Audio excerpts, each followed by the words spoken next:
Gideon and the 300. When God reduces your army, there are moments in life when fear feels louder than faith, when the enemy looks bigger, stronger, unstoppable.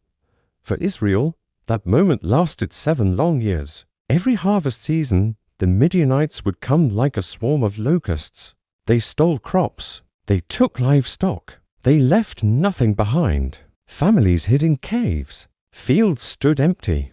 Hope grew thin. And in a winter press, a place meant for crushing grapes, a young man named Gideon was secretly threshing wheat, not in the open field, but in hiding, because fear had become normal. Suddenly, a voice broke through the silence.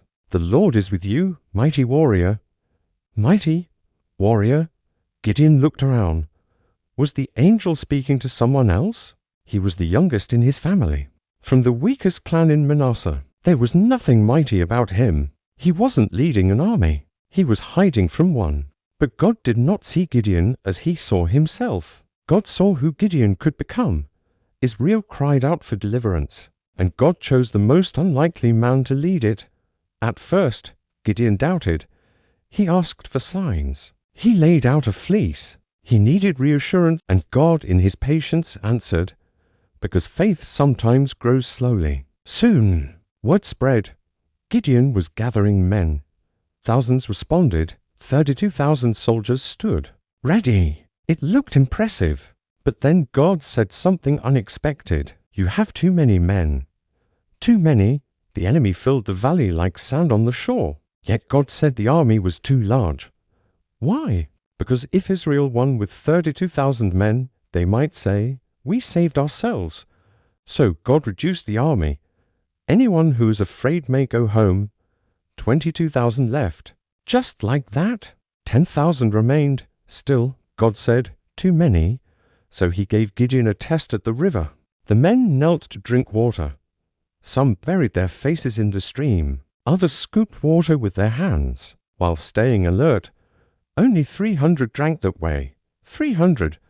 From 30,000 to 300. If fear had a voice, it must have been shouting now. 300 men against an army described as countless as locusts. But God was not building an army of numbers. He was building an army of trust. That night, God gave Gideon reassurance. He overheard a Midianite soldier describing a dream, a loaf of barley bread rolling into their camp and collapsing a tent. Another soldier interpreted it. This can only be the sword of Gideon.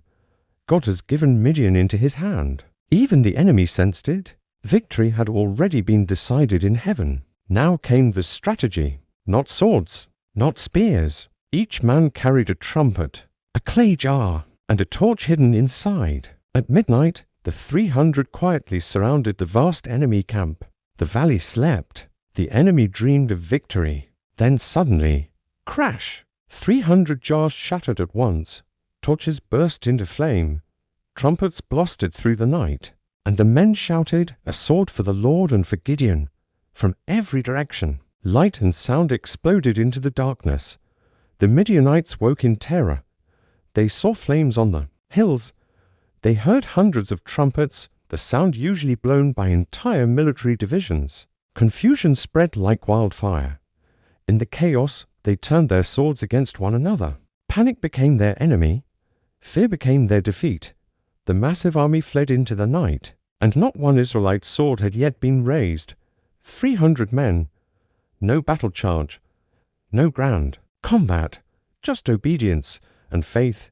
God had reduced the army so that no one could take credit, so that when victory came, it would be undeniable.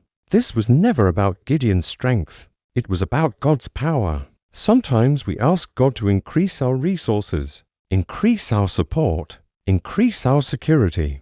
But what if he reduces it instead? What if the shrinking is the strategy? What if less is how he shows more? Gideon started in hiding. He ended in victory, not because he was fearless, but because he chose to trust. You may feel outnumbered today, outmatched, out of your depth, but the size of the enemy has never determined the outcome. Faith does, and sometimes God reduces your army so you can finally see that he is enough. Put 300 torches in. The darkness 300 voices in the night, 300 acts of obedience, and a victory that would be remembered for generations. Because when God fights for you, even the impossible scatters.